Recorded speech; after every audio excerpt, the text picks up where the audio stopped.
Guys, all the cars that you see in these videos are for sale on my website, www.woodsandbarclay.com. Enjoy the video. Hey guys, welcome back to the series on the 1985 300 CD with 27,000 miles. Today we're going to do some minor regular maintenance on the vehicle that I noticed you can see in the previous inspection video. And we're going to go ahead and dive in and start with replacing the ball joints. All right, guys, before we can get access to the ball joints, first we need to go ahead and remove the brake rotor, remove the brake caliper and the brake rotor, and then we can get access to everything behind here because we're going to remove this whole steering spindle or steering knuckle. So first thing we're going to do is just knock off our dust cap, and you can tap these off with a screwdriver. Hit a little bit on each side. And this gives us access to our wheel bearing. And we're also going to re-grease that wheel bearing. Actually, I can see that's recently been serviced. It has a bunch of really nice fresh grease in there. Like I said, they were correctly servicing this vehicle. But we're going to have to reapply some because I'm going to remove this. Let's go ahead and get that grease off of here. And there we go. There's our spindle nut right there, which we're going to remove in a minute because that's going to pull off our rotor. There we go.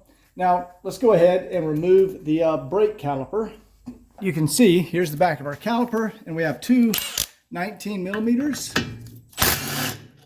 We just take those out.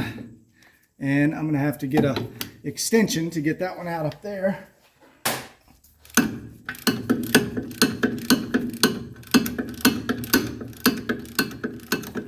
All right, there we go. Get that thing out of here. Okay, because we're replacing the brake hoses, it's okay if we hang this caliper by the hose, because I don't care if there's any stress on this old hose. And notice also, see how easy that caliper comes off? That's your sign that there's almost zero wear on the actual rotor. Because when you get wear on your rotor and wear on your pads, the caliper is much more difficult to remove. And see, it just slips right off. That means the pads are new and the rotor is like new. Almost zero wear on it. Yeah, that's very nice. There's also the correct preload on here, so they did do the correct preload when they reinstalled these rotors. Now what I want to do is get a little Allen and loosen this spindle nut right here, and that will allow us to pull the rotor off the hub. All right, that's just a number 5 Allen. And guys, that's what actually, there we go, hold your rotor on. Just this one little lock nut. All right, now we got that off. I'm going to give this guy a little tap. Here we go. And we can take off our spindle nut.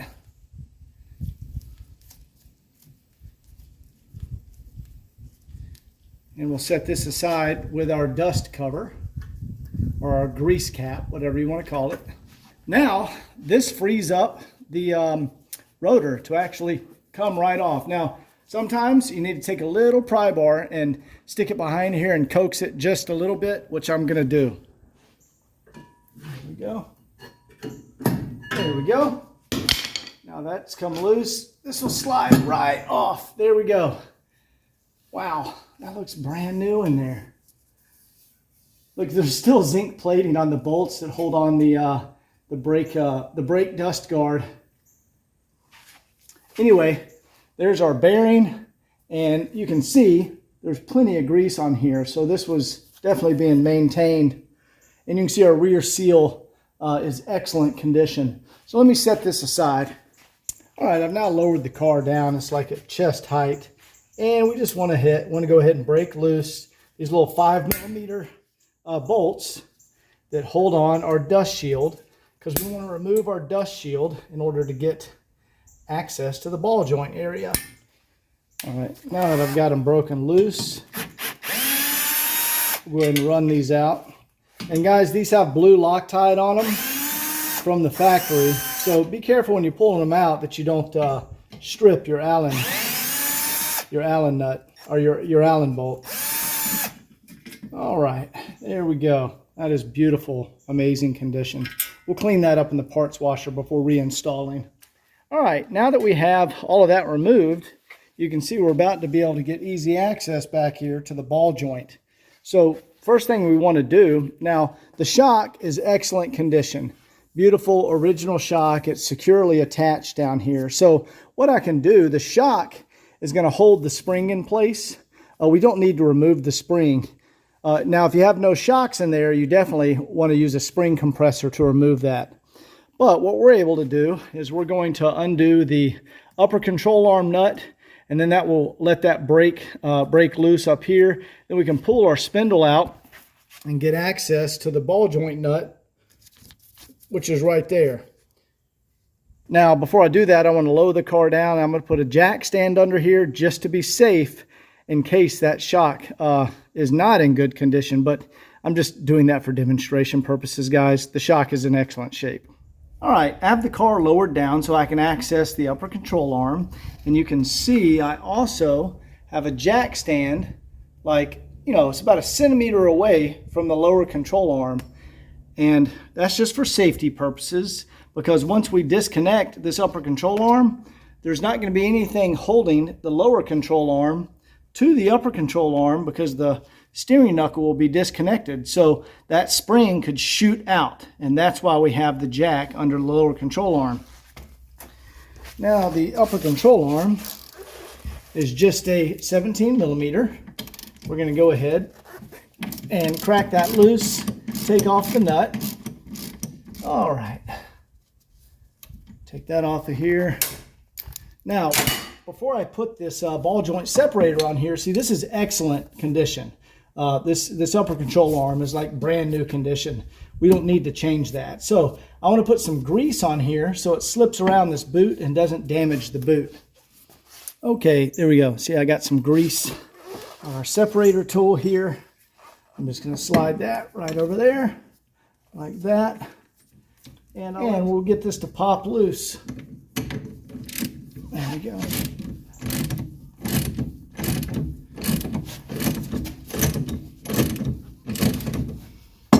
There we go. Just popped loose. See, now that upper control arm can come out of here. Okay, I've confirmed our shock is holding our spring in there. There's no safety issue here. So what I'm going to do, I'm going to take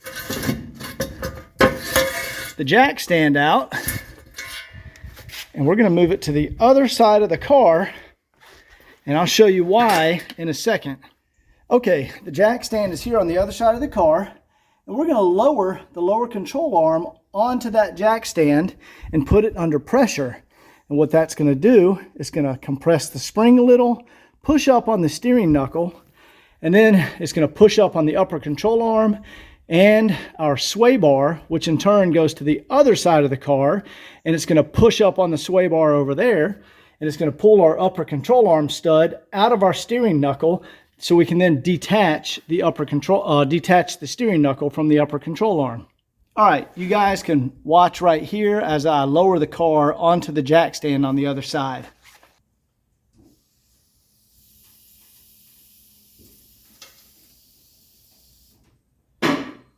Okay, did you guys see that?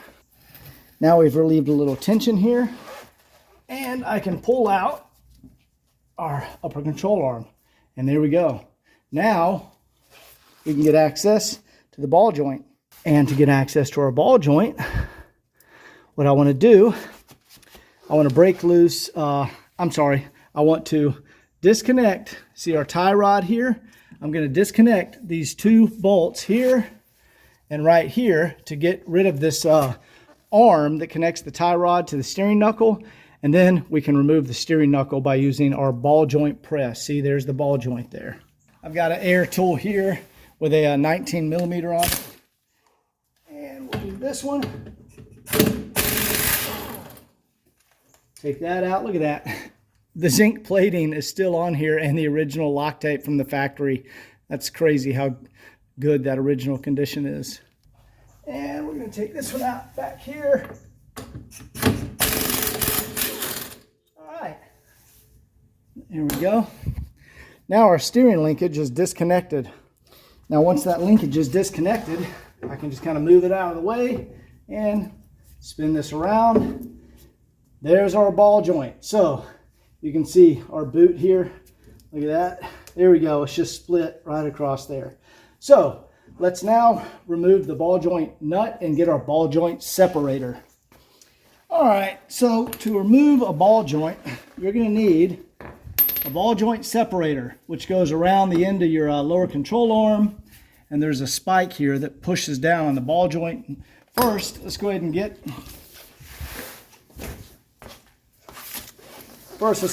the ball joint nut off of here. Whoops, wrong size. There we go. This is like a 22, I think. 21 or 22. I actually have a 7/8 that I'm using. And we just removed that nut. Now we can put our ball joint separator right around the end here. All right, now you want to hold your spindle or steering knuckle when you do this, because the ball joint is going to, when the ball joint comes out, the spindle is going to fall.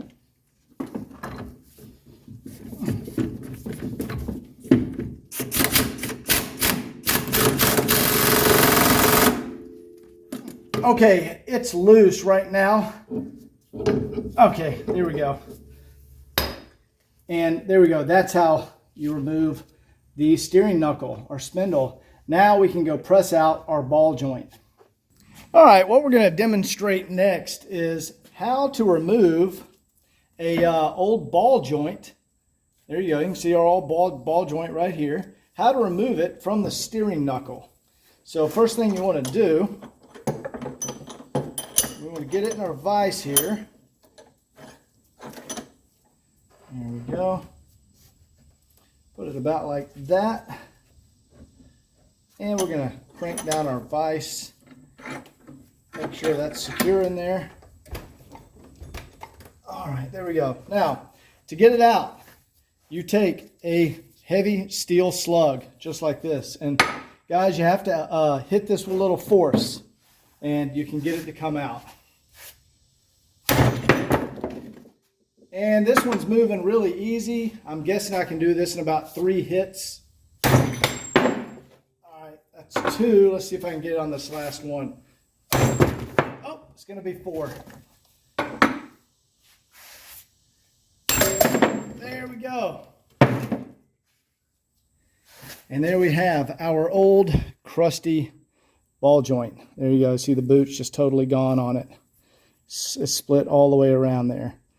All right, what I like to do before we put our new ball joint in, I like to go ahead and just clean up the steering knuckle and spindle in the parts washer before I install it. Now, guys, you can see this steering knuckle is in incredible original condition. All of the factory black paint is still on here. A lot of times I'll refinish these because they're just, all the paint's come off and they don't look very good. But this one is just remarkable original condition. There we go, guys. Check that out. That is as good as it gets. You will not ever see a nicer original steering knuckle that has come off one of these cars. Let me just get it dried off here. That is remarkable. Look how nice that is. Anyway, let's get it over to the press and let's press in our new ball joint. So I forgot to show one last part I wanted to clean up. This is the original dust shield or brake dust shield. And we want to go ahead and just clean this up in the parts washer also. But I just wanted to show you guys the amazing condition of these things. They still have all the original paint from Mercedes on here. So I don't have to refinish them. Check that out.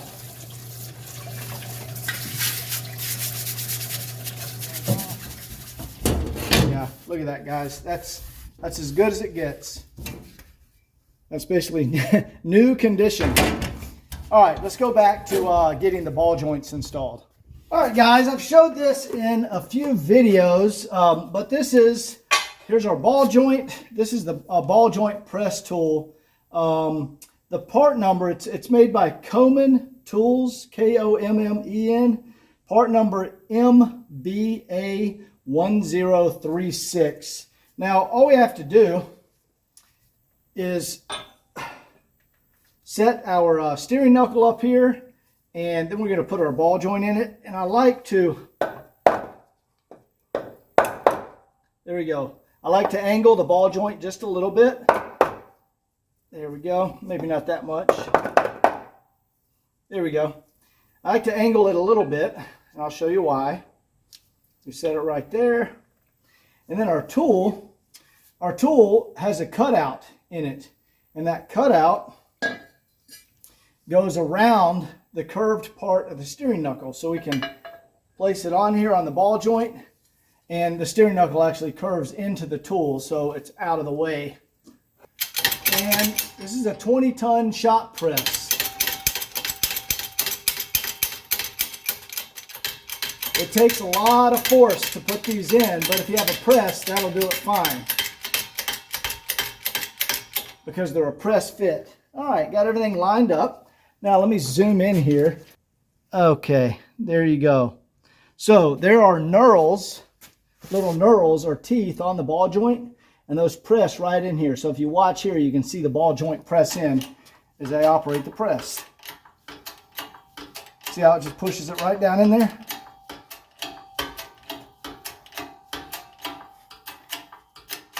And there we go. It's all the way in there. Now, let me release the press. All right, there we go. I'll release the press. We'll take off our tool. And we have a perfectly pressed in ball joint. There we go. And you can see perfectly pressed in and flush around the bottom. That's how you do that. All right, guys, before you can see I've started wiping off and cleaning under here a little bit. I just like to wipe things down a little bit, make them look nicer before I start reassembly. Totally unnecessary, but I'm just kind of OCD like that. All right, there we go. Look at that, the factory markings are still all on the spring here. The coupe had 3 red and a red stripe. Don't know what those mean. I've never looked it up, but I know they painted different colors based on the actual spring rates. All right, so what I want to do now, I want to go ahead and put our steering knuckle back in here and put our nut on the back of the ball joint. Let me go ahead and get the nut. There we go. And I'll just put that nut back on the back. All right, that'll hold it in place. And I'm going to put our nut back on the top one too. Don't need to tighten down yet. It's just to hold them in place. All right, cool. So what I want to do now is go ahead and address the bearing on the wheel hub, which I took off earlier. Let's go ahead and repack that bearing before we put things back on the car. Okay, here we have our hub with our brake rotor attached. And guys, there is zero wear on this brake rotor. There is no lip, there's no grooves, no nothing. That would be a total waste of time to install a new brake rotor. But here is our bearing. Now we can see there's already some grease on here, and there's a lot of grease down in there. They were servicing the vehicle correctly. But I want to go ahead and just repack this bearing with some fresh grease before I install this back on the car. All right, first thing I want to do, just take our original bearing. Yep, this is made in Germany, FAG. It's a FAG bearing. Yeah, I know, terrible name for a company. But we're going to go ahead, just clean it out a little bit, and then pack some fresh grease in it.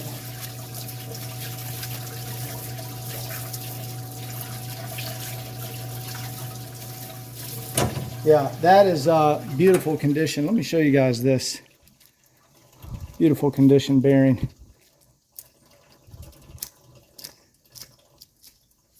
So let's go ahead and put some fresh grease in here.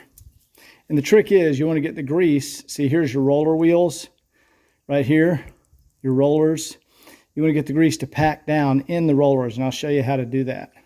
All right, guys, we just have some good old multi-purpose wheel bearing grease, high temperature red grease. This is made by Valvoline. Temkin, any kind of wheel bearing grease will work.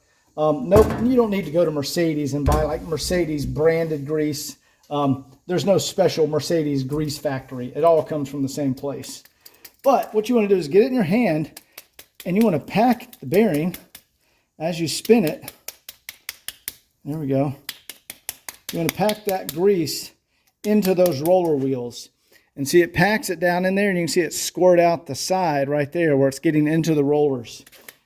And put our hub back up here, and I like to take the remainder of the grease and rub it around in our hub right there. And there's already a ton of grease down in there, so we'll put some on the spindle when we put it back in the car. And there we go. That is a freshly packed bearing. And let's go ahead and start getting this stuff back onto the car. All right, guys, I went ahead and I tightened down the ball joint nut back here and the upper control arm nut. And now what we want to do is put on our dust shields. Now, Mercedes from the factory put blue Loctite. Let's see if I can get that to hang right there. They never like to stay there. Here, let me set it down. Mercedes from the factory put blue Loctite on here. So we're just going to reapply a little blue Loctite. And guys, you don't crank these down. These are very small. You just snug them up there. That's why I put in the Loctite. And they won't come out. All right, there you go. That's good.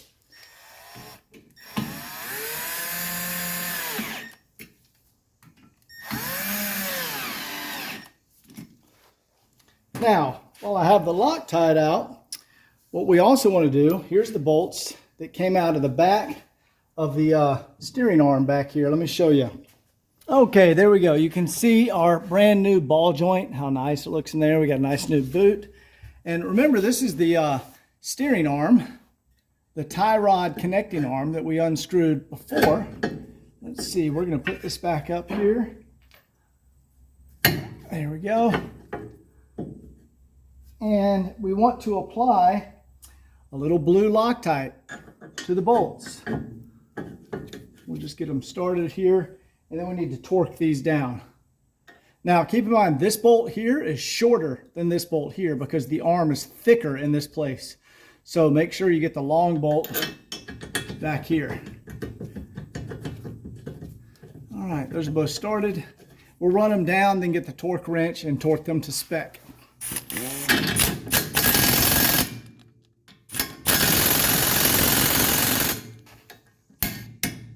There we go. There we go. Before we put back on our hub and rotor, keep in mind there's grease inside the hub, but we also want to put a nice coat of grease right here around the spindle. That's where the bearing rides. There we go. Now let's grab our rotor and the bearing that we repacked, and this will slip right up on here. Boom. Now, before you apply or put on the spindle nut, you just want to wipe the grease off your threads right here. That way that spindle nut can go on there properly. And now, guys, these spindle nuts, if you look closely at them, there's a flat side and a not flat side. I've seen these put on backwards on cars, but the reason it's shaped like this is because you're not supposed to use a wrench on these. You're supposed to tighten it by hand. And you just want to tighten it down until the play is just removed, and I'll show you what I'm talking about. So let's go ahead and spin this thing down. And you just want to get the play out of it.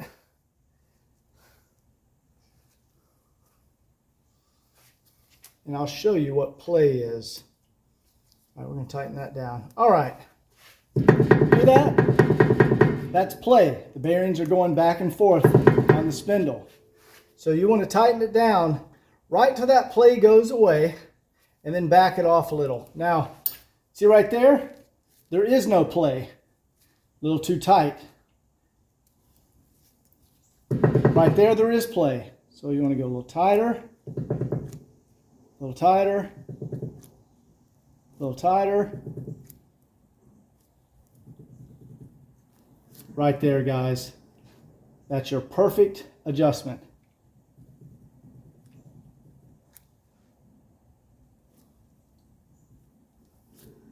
And that'll make your bearings last the longest. All right, now what we want to do is tighten our spindle lock screw or lock bolt, whatever you want to call it. But this locks that spindle nut in place so it cannot come off. It can't turn. There you go. That's it. That is now locked in place. Perfect amount of bearing play. If the play is removed, and there you go. Now what we want to do too, I saw how last time these bearing, the dust covers or grease caps were installed, the previous mechanic tapped a little too aggressively right there. I guess he was greasing the bearing like I was doing, and he tapped a little too aggressively and put a small dent in the end. So I have a set of old stock ones right here. And you can see there is no ding in those. But what we want to do is pack some grease down in the inside of it. Mercedes says to put grease right down in the cap. There you go. They say to grease it like that. We're going to grease the cap. And there we go. We're going to put this back on the vehicle. And we want to tap that on. Let me get my rubber mallet. There we go. Perfect. That is installed perfectly, re-greased, new ball joint. Here we go. All right, we are done with the ball joint. The next thing I want to address are these brake hoses. Now, keep in mind, I have to go do all of this again on the other side, but I'm just showing you guys for demonstration purposes on this side. When I'm all done with this side, I'll knock that out, and then I'll show you both sides that they've been completed. All right, guys, so what I want to do now, I just want to temporarily remount our brake caliper, and the reason I'm doing that is because I want to be able to get the hose off the back. And it's easier to loosen that when it's mounted on the car. And that takes a 14 millimeter.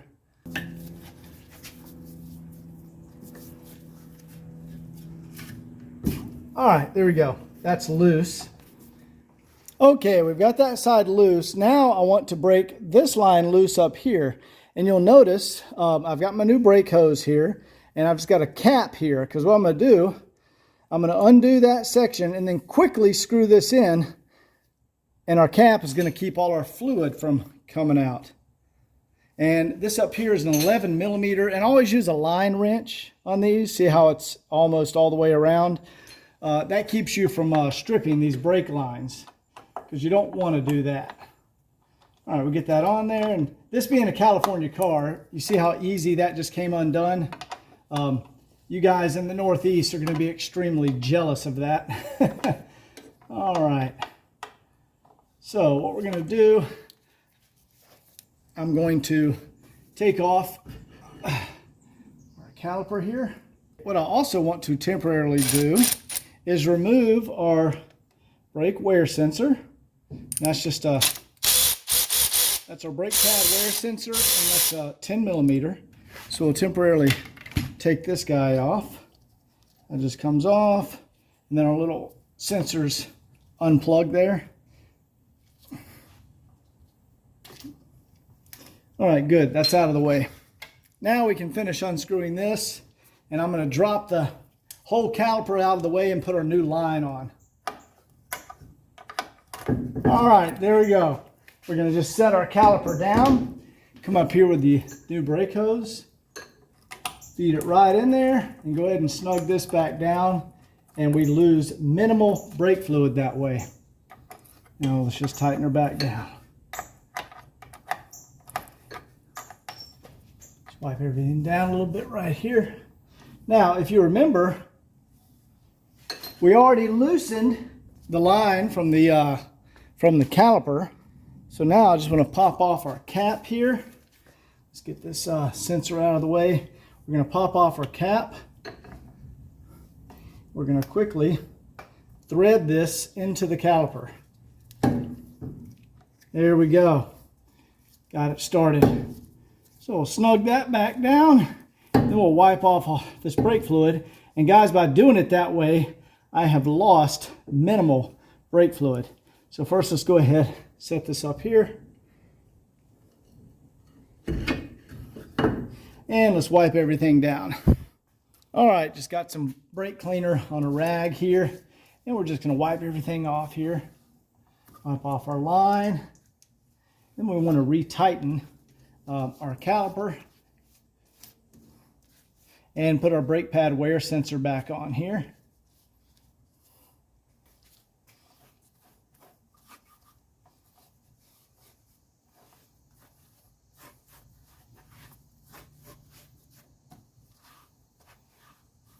All right, there we go.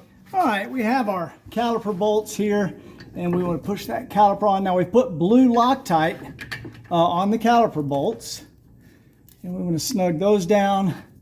And then when we're done with that, we can snug up our brake lines, make sure those are tight with the caliper, and we'll tighten up our brake pad wear sensor. Let me just wipe things down back here a little bit. All right, let's get everything snugged up, and then I'll come back in a second. Okay, there we go, guys. I've got everything wiped down and cleaned up in here. You can see it looks beautiful. Got our new brake hose installed. And let's go around back here. You can see there's our brand new ball joint with a good ball joint boot. And our dust cap is back on, and we've re-greased the bearing. So everything you just saw, I have to go do it again on the other side of the car. So I'm going to knock that out, and then after that, I'll show you the completed product or the completed work, and then we'll move to the sway bar end links at the rear of the car. All right, guys, it's the next day. I have everything reassembled and cleaned up over here. You can see there's the brand new brake hose. Have it all reinstalled up here. And if we go around back, you can see the brand new ball joint is installed. So that completes the passenger side and the driver side ball joints, repacking the bearing and installing new brake hoses. So now let's move to the back of the car. We want to do sway bar end links and rear brake hoses. All right, guys, here we are at the back of the car, and we of course want to replace that original brake line. But first thing, we want to get up here and undo these old original sway bar links, and you can see the boot. See if I can turn this thing for you guys. There we go. See how that boot has deteriorated and the grease and ball joint are exposed? That just means that's going to wear out soon and break off of there. So the way you get this off of here, just put a 17mm wrench there. And then this is also 17mm. So we're going to go ahead and, we'll go ahead and get that off of there, break that loose. And then I'll show you how to get the bottom section loose. All right, I'm not sure how good a view that is, guys, but I'm going to just get up here with my socket. And it's easy as that. We just take that nut off of there. And there's a washer, and then that sway bar just pops, the sway bar pops off the sway bar link. There you go. You can see it's now disconnected. Now let me go around to the back side and show you how we get the bottom off. Okay, I'm standing on the front side. So here's the rear of the car. There's the bumper. I'm on the front side of the axle, and right there. So that sway bar is actually into the hub right there. See, I got to get my wrench on there. I'm not sure if I can record that. Let me see. Actually, there we go. I think I got a good view for you guys right there. There you go. And see how we just slowly screw that out a little at a time. And it's eventually going to come out of here, and I'll show it to you when we get it out. All right, you can see there's our nasty old sway bar end link, and that's what I was trying to show you guys. See, the boot is gone and all that grease is leaked out. See, on the new one, see how we have a nice healthy boot there that holds all the grease in there. So let's go ahead, get the new one back on the car. All right, guys, you can see I got the bottom one started here, and you just got to slowly use your wrench to screw that back into the hub. And it takes some time. Also, notice my wrench is shaved very thin, so it fits down in there really well. All right, I'll go ahead and do that and then tighten the nut up on the top, and then we'll do the other side and we'll be done with this. Okay, we have our new sway bar end link installed. That will last for a very long time. Now let me do the other side. I'll show you when I'm done, and then we're gonna address the brake hoses back here. All right, guys, here we are at the back of the car. You can see there's the new sway bar end link. And we want to temporarily remove this caliper because we want to replace the hose. So before I break it loose, I'm just going to loosen that hose there. That makes it easier when you remove the caliper. And let's see if my electric socket's going to be strong enough.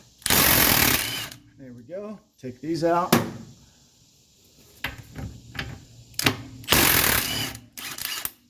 And again, the calipers and rotors are in incredible condition back here. There's absolutely no need to do anything with these. But you can see how easy it comes off. That's just because there's no wear on the pads or the rotor that hold it in place. Because when you get wear, they're difficult to remove. Anyway, let's go ahead and get this hose off of here. Okay, just like we did on the front, I've got a cap on my new brake hose. And we're going to set that there. And we'll just go up here. We'll get this one loosened. Look how easy that came undone. That's what I love about these California cars. All right, we'll go ahead and unscrew this. And we'll quickly put our other one in there. All right, there we go. We'll set that down. And we'll quickly get our new hose. Let's put it right up in there.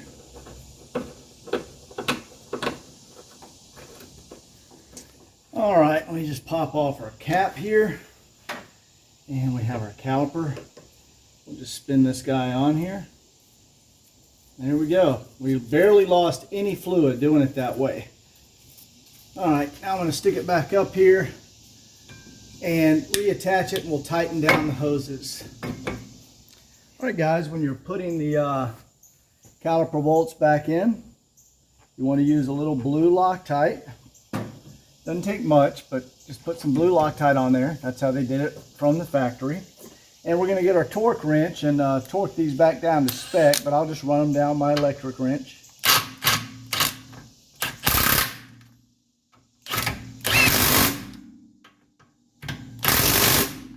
All right, then we'll get the torque wrench on there in a second. Now, what I like to do back here on the back, you'll see when I tighten this down, it's going to twist this brake line.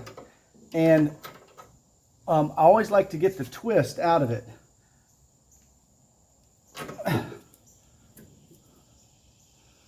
All right. Okay, now you see how as I tighten that down, it twisted that line a little bit. So I like to go ahead and to fix that, you undo the top. There you go. You undo the top one. Just going to undo that a little. And then we're going to spin it until we get the twist out. There we go. See how now we have the twist out? And that's how your brake lines should be installed.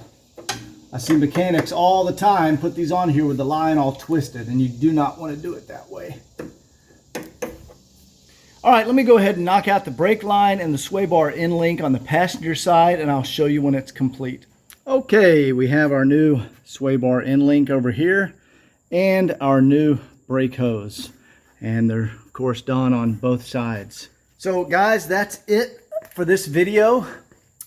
In the next video, we are going to do the trap oxidizer delete. which was a recall by Mercedes, and it's 100% legal to remove the trap oxidizer and replace it with a straight pipe. That's actually what the dealerships do. So I hope you enjoyed this video. Stay tuned for the next one, and we'll see you next time.